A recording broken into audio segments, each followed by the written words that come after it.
Hello, sir. Are you hearing me now? Are you hearing me now?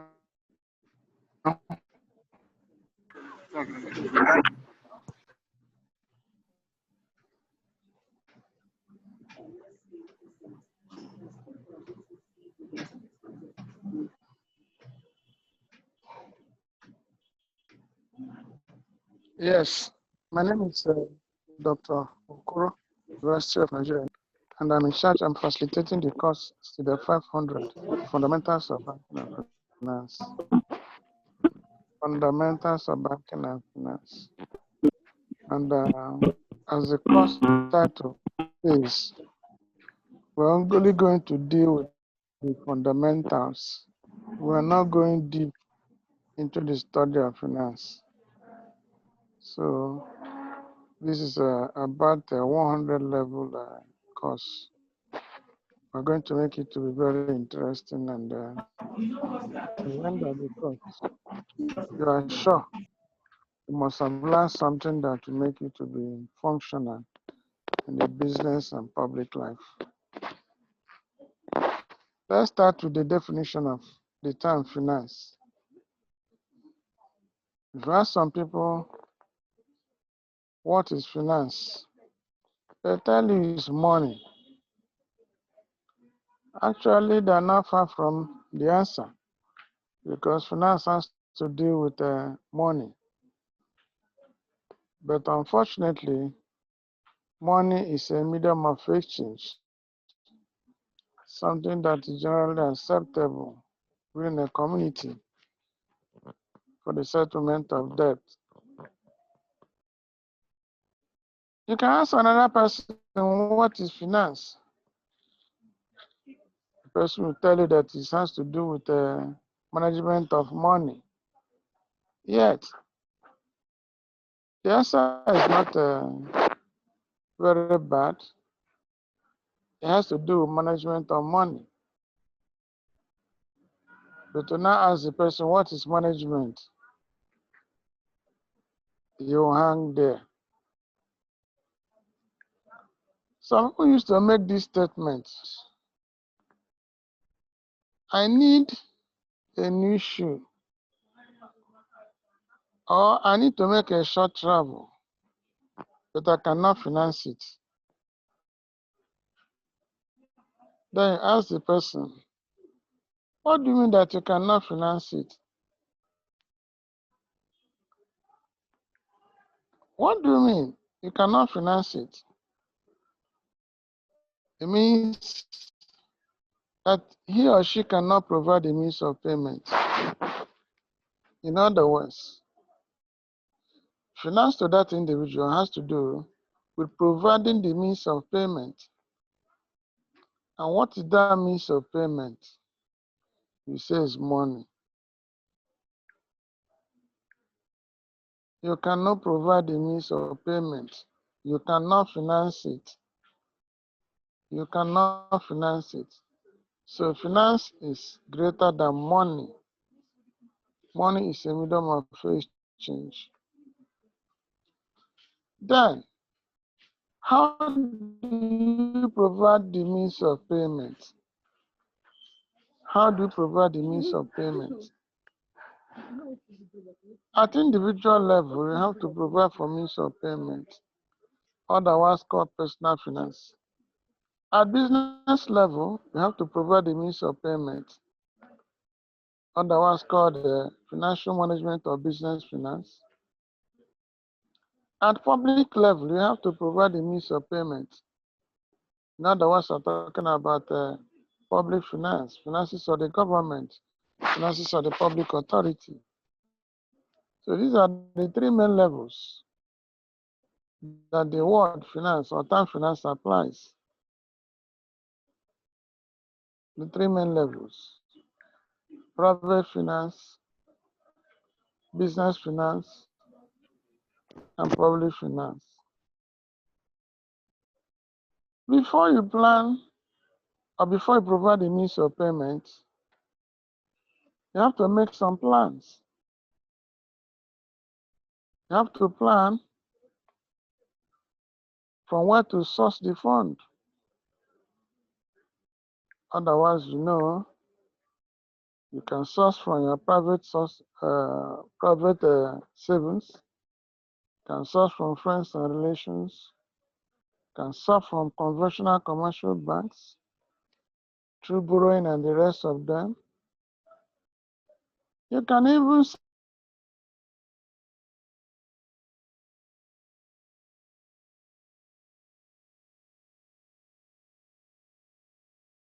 debt. When I can swear. So you plan which source that are going to get the money. Why do you have to plan? You plan for convenience, the one that will be most convenient to you. Also, each source of finance has a cost associated with it. For instance, if you borrow, you have to pay interest. And interest varies among the sources. So the cheapest and most convenient source will be better for you. Then when you plan, you make your choice. You go ahead and acquire it. Then the next level is utilization. Depending on what it's meant for, as a private individual, you should scale your preference. Then you utilize the fund. At business level, you have to do your investment and choose your investment outlets according to the level of returns. At public level, that's at governmental level, federal, state, and local governments, you have to at least know the returns, check the social welfare function, and see the one that will give the community the maximum what? Utility. So, finance then has to do with planning, acquisition, and utilization of funds. Planning, acquisition, and utilization of funds. At three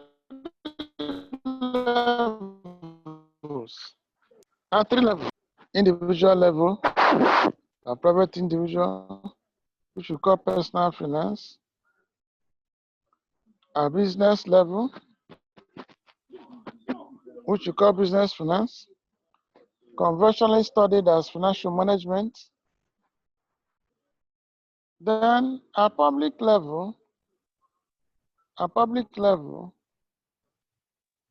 dealing with the finances of the government, a federal, state, and local government. You also have finances of non-public, non-governmental organizations, the ones you call NGOs and the rest of them. Businesses or otherwise must make profit. So, depending on the profitability of the outlet, you have to also choose your sources. Depending on what you're going to apply the fund for, you have to choose the sources. And so when someone asks you to define finance, you say finance has to do with planning, acquisition, and utilization of funds by individuals, business firms, and governmental units. Finance has to do with planning, acquisition, and utilization of funds by individuals, business firms, and governmental units.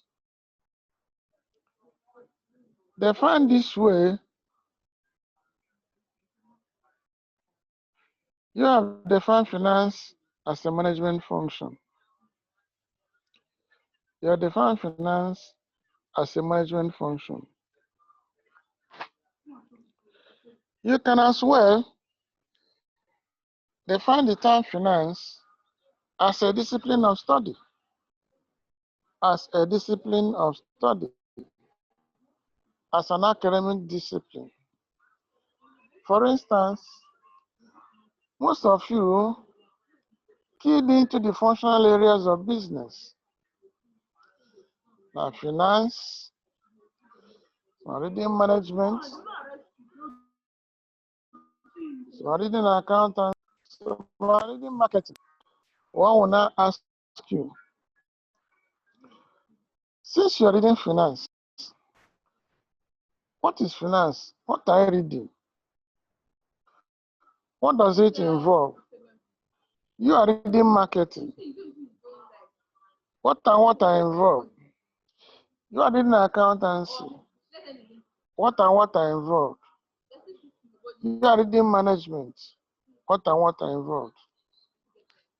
So, if you have to define finance as a discipline of study, then you have to be exposed to the financial theories, financial techniques, financial norms, financial conventions that has to do with planning, acquisition, and utilization of funds at the three levels mentioned. You have to study the theories, the techniques, the norms and conventions applied acquisition and utilization of funds at individuals, business, and governmental units. These theories will aid you in understanding financial transactions, benefits and costs, the techniques of application, techniques of utilization, the norms, the conventions. If you have to borrow from a bank at least, you have to fill out the loan form. You have to go for interviews. You also some queries from credit officers before you're able to acquire fund, before approval will be given. If you have to apply the fund, that is fund utilization.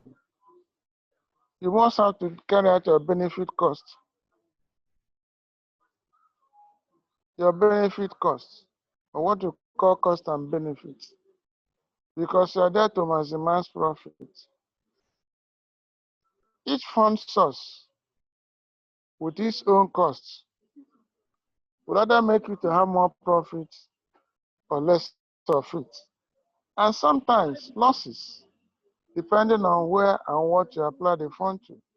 In other words, your investment outlets.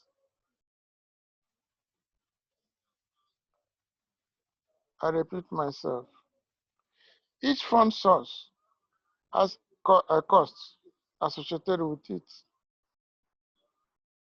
In terms of opportunity costs, interest on loans, costs associated with debentures, long-term loans, and the rest of them.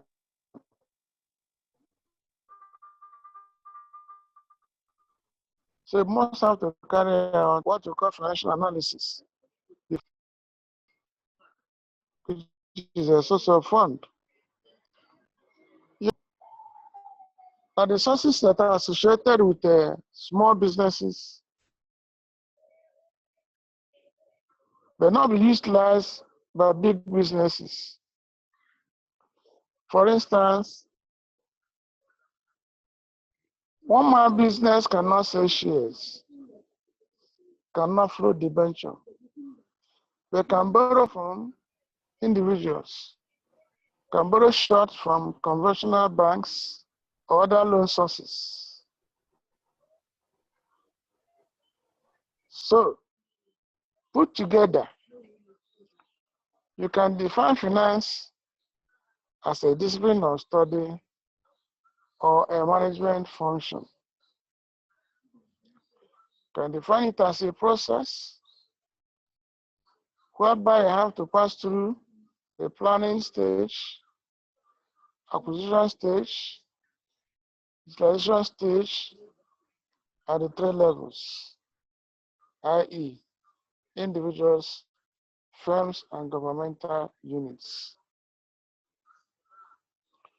In the university, you study personal finance, you study business finance, or what we call financial management. Also, you study public finance, that is, finances of the government. How does government at each level acquire funds for its own operation? So you have public finance, you have private finance, and you have business finance. There are other areas of finance that are very interesting. You have banking, you have insurance, you have agri-finance, you have investment analysis, and so on and so forth. These are areas that you must be exposed to before you are certificated. And these areas are going to make you to be functional in the business world. International trade, finance is there. Finances are non-profit organizations, and so on and so forth. If we may get a step further, one may ask, since within the broad area of business administration, you have finance, some students are studying finance, some are studying accountancy, some are management, some are marketing. Why the distinction? Each discipline, what does it study? And in which areas is a discipline different from finance or from each other? What is the difference between accountancy and marketing? What's the difference between management and banking and finance? And so on and so forth. You all know why you decide to choose the particular discipline you are into. But let me assure you that in each of them, you must use finance. You cannot do without finance. If you must start from accountancy as a discipline of study, what does it study? It has to do with recording of transactions, recording of financial transactions. Each asset is backed up because money has to be spent in procuring it. Each aspect of business, the money is being spent, must be recorded, must be analyzed, and a financial report provided. If you do not record your transactions, you won't be able to write up your profit and loss.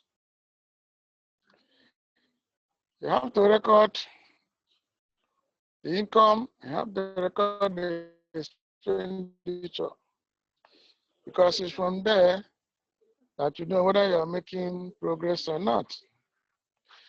You must have to analyze them, classify them, and write up your income statement and balance sheet.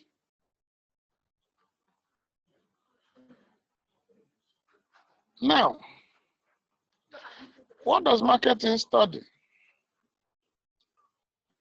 Marketing has to start with the idea creation,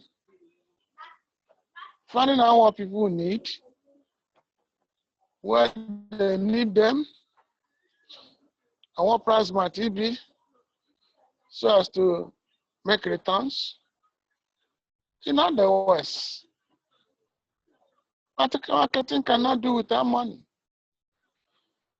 When you think about the products to be provided, the best way to package them and make them available when they're needed, you have to call on the financial in charge of providing the fund. Otherwise, the product will not be actualized.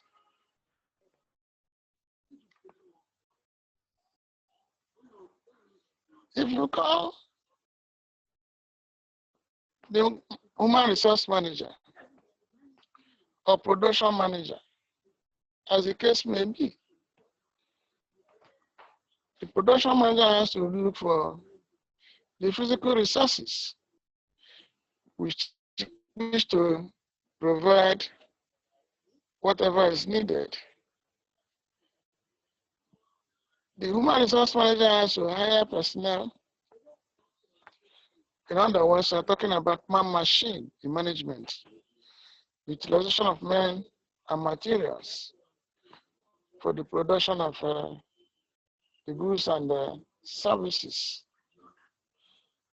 You have to provide the physical resources, the machines and whatever. You need money. In other words, you must contact the finance manager. If you're hiring men,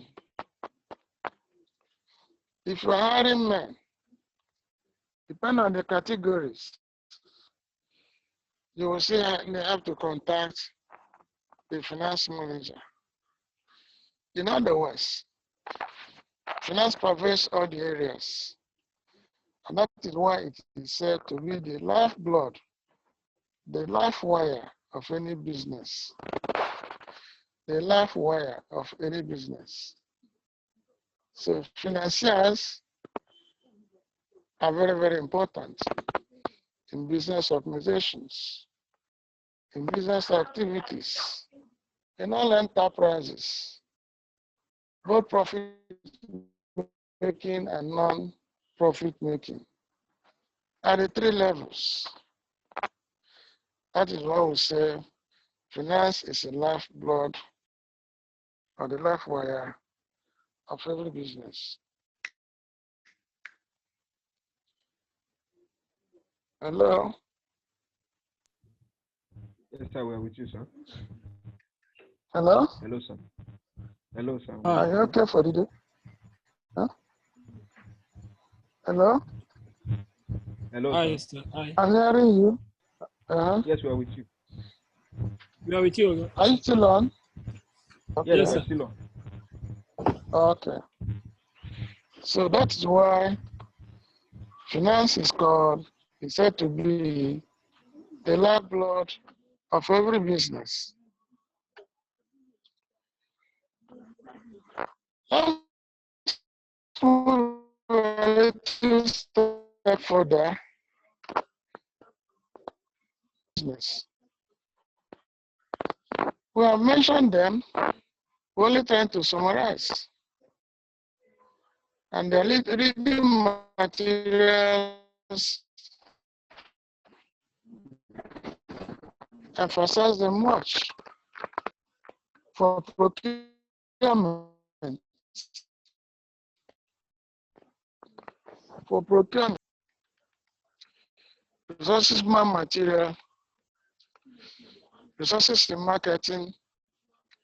Remember, marketing is different from sales. Sales you have to do with advertising and distribution, bringing the products to the doorstep of the consumer. The marketing is much broader than that. It has to do with idea creation, it has to do with research, it has to do with development. Then you go to the main production. So note the difference. Selling and marketing, they're not the same. In terms of investment, finance is still very important because you have to weigh the outlets. We have alternative outlets where to put in our money. Otherwise, we're talking about investment of fund. Investment of fund, you can choose financial asset investment where you have to deal with the stock market, go to the stock market and buy shares. You also have to do analysis in terms of returns in the stock market to know which stock to buy and which to sell. Then, capital investment, where you have to buy physical assets, have to engage in productive physical goods and physical goods. You see need finance, employment. In this case, human resource employment, human resource management.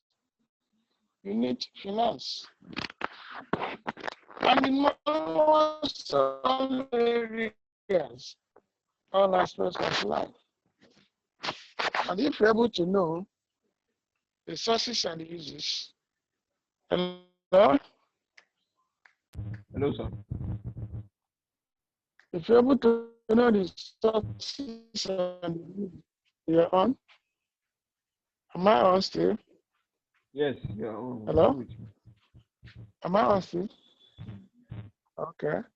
If you're able to know the sources and the uses, then we're able to know whether I'm making profits or losses. Right. We'll move a little bit step further and check approaches to the study of finance. Approaches to the study of finance. We have a lot of people that make use of financial reports, the income statements, and the balance sheet. Someone who is into investment, what does he need?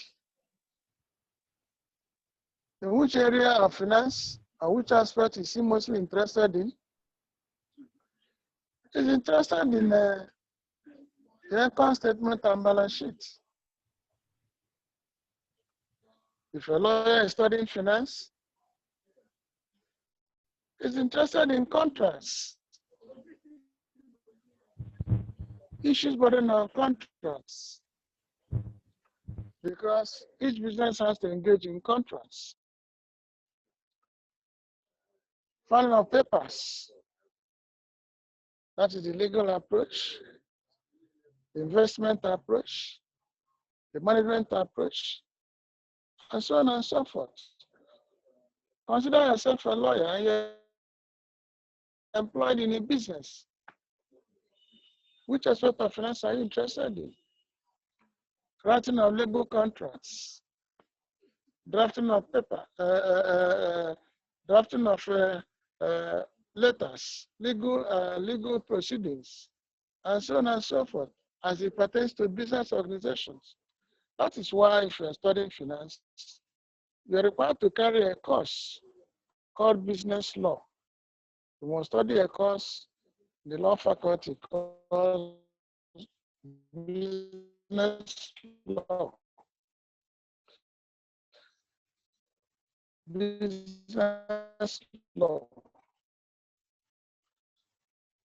where you have to deal with contracts and in the stock market, the prices of shares in the market, the returns. So you must be interested in what is called investment analysis, financial assets, and so on and so forth. So each area or each business has to look at finance in separate ways, the ways that they are interested in, the ways they are interested in. You have the management approach now, you have the legal approach, you have the investment approach, and so on and so forth. So for further readings, you refer to your materials that are there to help you. There are a few areas you have to touch in this introductory lesson or lecture for today, but I'm not allowed to bother you much. What I'll ask you to do is to refer to your materials, put your questions across, and you get your answers. Okay. Now,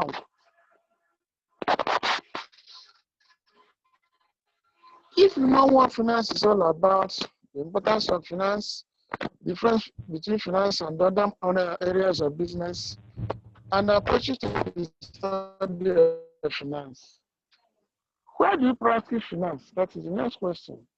You practice the finance within business organizations.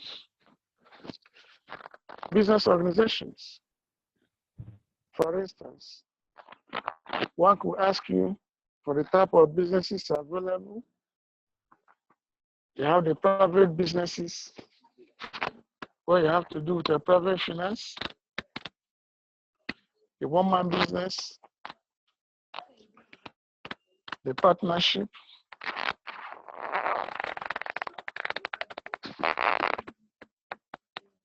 you have the incorporated ones, industrial companies, and so on and so forth. What will I ask you?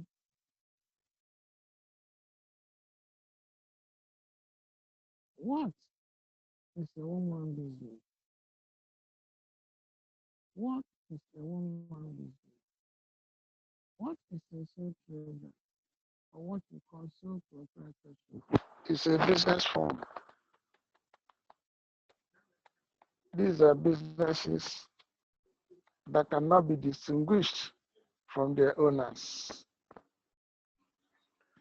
They are not incorporated.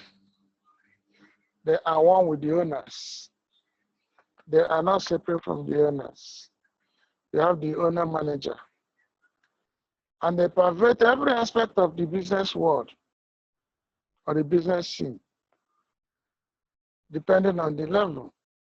In other words, the financial capability.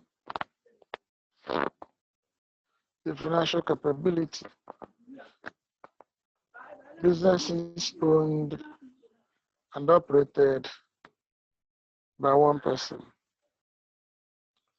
It does not mean that they do not have workers, but they are limited. Their financial capabilities are limited,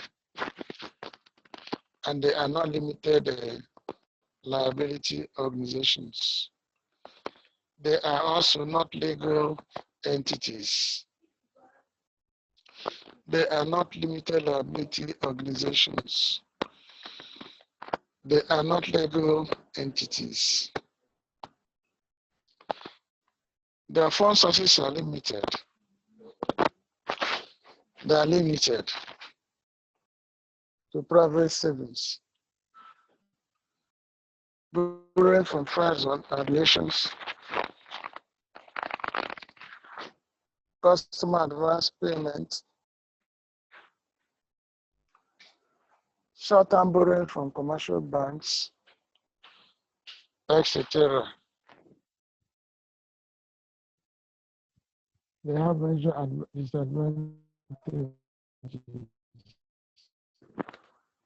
There's no strong succession plan. The business will die with the owner without a strong succession plan. The liabilities are unlimited. In other words, if the business fails or folds up or dies, and there are some credits outstanding, the personal properties of the owner will be tampered or be sold in order to make good the credit outstanding. In other words, it's still liable or to his own personal property. It's unlimited. Liabilities are unlimited. Same applies to partnership. Some general partnership, they suffer the same fate. The only advantage they have over sole proprietorship is expanded financial capability. Expanded financial capability. In other words, they will both contribute. They will contribute money. They have more financial power than one-man business. Hello, sir. Also, my brother, Yes, sir. Please, I'm sir, hearing you. Hello? does partnership have a definite number of partners or is indefinite? No. Look at the Partnership Act of the present Partnership Act. Okay. You find out the number of persons are limited. All right. One start from 7 to infinity. When we get to that, I'll tell you. Okay, sir. You have you have general partnership, you have limited partnership. I'm still coming to limited partnership. All right, sir. Are you following me? Yes, I'm with Just you. when we're talking about partnership, it's more than one. Okay, sir. Yeah. Are you with me? Yes, we're with you. Very good. Very good. So, you also have another form called limited partnership. In limited partnership, you must have one or more general partners. One or more general partners. Then, one or two partners or more partners may have their liability limited, and they do not take part in management. They don't actually take part in management. Some people contribute money, join forces with others who know the way. They only there advise the books, look, take profits or losses as the case may be. Like I said, I'm not going to detail. If you read the materials, you know where I'm going to. I'm teaching you according to my exam. The other ones are for your reading. So, like I said, some partners are silent, some partners are dormant, some partners are active in the management of the business. So you have active partners, you have dormant partners, you have silent partners, you have sleeping partners. There are many classifications which I urge you to read up. The major advantage, like I said, is expanded financial capability, maybe specialization in management. And some have limited liability. The general partners, who are the main managers, have unlimited liability. I'll go further to incorporated businesses, the PLCs, otherwise we call the conventional joint stock companies. They are legal entities. They are different from their owners. The shareholders put their capital together. They're not owned by one man. They're not owned by two. There have to be a minimum of 7. And they have no maximum, no upper limit. Because they may have as many shareholders as possible. They may have as many shareholders as possible. The management team is employed to manage the business on behalf of the shareholders. The management team is employed or put in place to manage the business on behalf of the shareholders. So the shareholders contribute by way of buying shares, making their fund available. And what are they waiting for? They're waiting for dividends and capital appreciation. They're waiting for dividend and capital appreciation. Capital appreciation in the form of rise in the price of shares in the stock market. Appreciation of the shares in the stock market, or this dividend distributed. Dividend distributed. They wait for the dividend, annual dividend, or appreciation in the market price of their shares. In other words, these businesses sell shares to the general public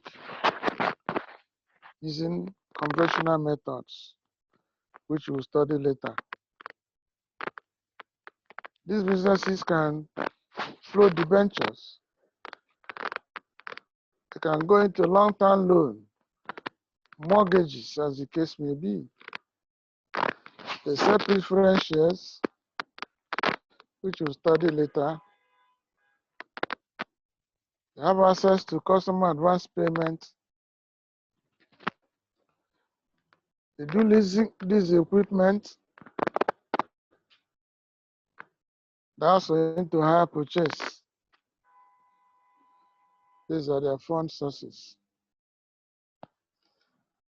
Let us go through again. Sell or shares to the general public. Into equipment leasing. Into hire purchase. They take loans from conventional banks.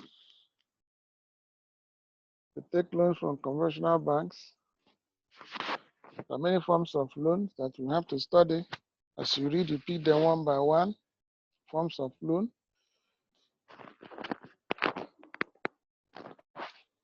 How is customer advance payment a source of fund to them? You want to buy something from them, you want to place order, they ask you to deposit some amount of money.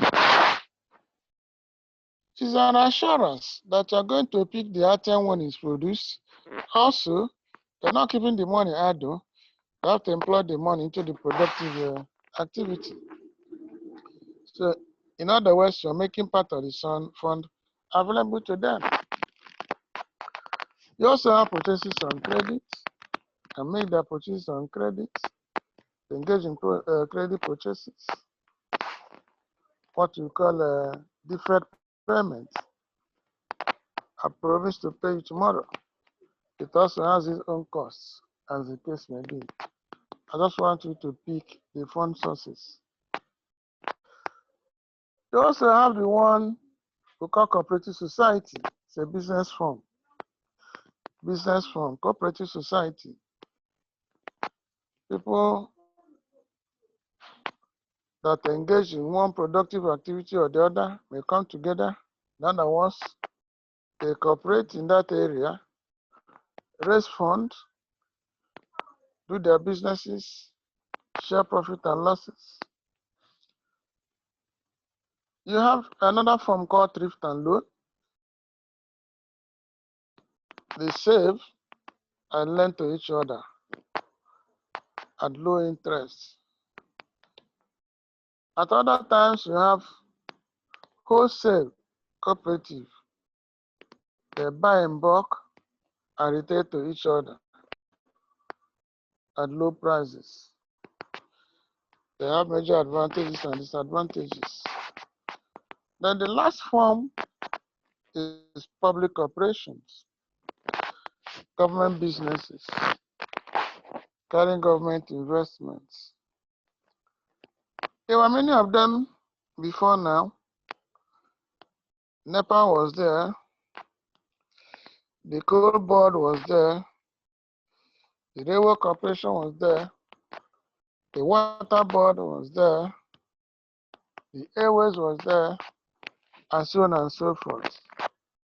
Fortunately, unfortunately, in Nigeria, they are either being privatized or commercialized or both. For reasons they are adduced, they are either being privatized or commercialized, and some of them are privatized and commercialized. Commercialization in terms of payment, prices, privatization in terms of divestment or government investment, divestment or government hands. Okay, so we know that now NEPA is EEDC, has changed its name and be sold to private people or private investors and commercialized at the same time. Government has no control or serious control over the tariff. The water board in some states not in existence. Some are in existence just there to eat money because the water is not flowing. No tap is running. Nigerian Railway has virtually died, although in some areas of the nation is being resuscitated or brought back to life. Unfortunately and unfortunately, instead of linking Nigeria, it is linking Nigeria and other countries for whatever reason best known to the authorities. Look at the NEPA and what we call the EEDC. We're in trouble in this country. No power, no steady power supply. But in nearby countries where they supply the same, power never goes up. It's there 24 hours. For reasons best known to the authorities, this is not the subject here. But you know what I'm talking about. So, the shipping line, I don't know what has happened to it. Your guess is as good as mine. So if one asks you to describe or write in detail or give us a sketch the structure of Nigerian business scene, what does it look like? You'll be able to mention the sole proprietorship, the partnership,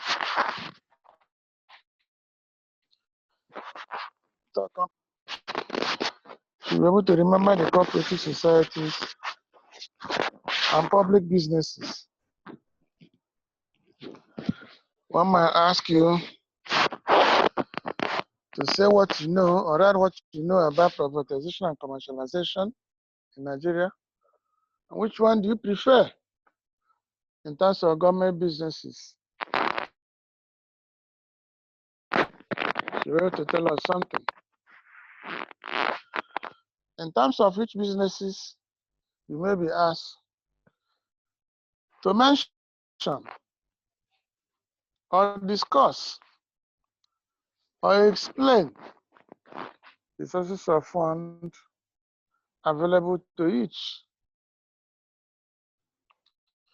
We should be able to say something. Are we together? Yes, sir.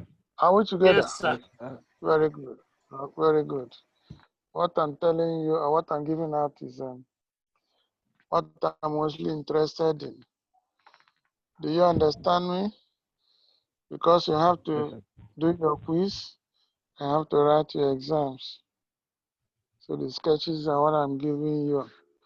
So tomorrow, don't ask me about area of concentration because there will be no area to concentrate We see us. other than what I've given to you. All right. We know where we stop. We know where we're going to. I ask you to define finance as a discipline of study, as a management function. You should be able to do so. If I ask you to elucidate or expand or explain, you should be able to do so. If I ask you to distinguish between finance and other functional areas of business, you should be able to do so. In other words, difference between finance and accountancy, marketing, and management as disciplines of study. One could ask you to the approaches to the study of finance. Can a law student study finance? Yes. Can a finance student study law? Yes. Which areas? Which area of finance is interested? Should be able to handle those areas with clarity. These are the fundamentals that I want to give you. Look at your reading materials. You see, you have studied 2 areas, 2 sessions, 1 and number 2. Number 2 is sources of business finance, and number 3 is the types of businesses that could be found in Nigeria. So today I want to stop and give you a gap to go through what we have done and see you have not missed much. Thank you very much. Thank you very much, sir.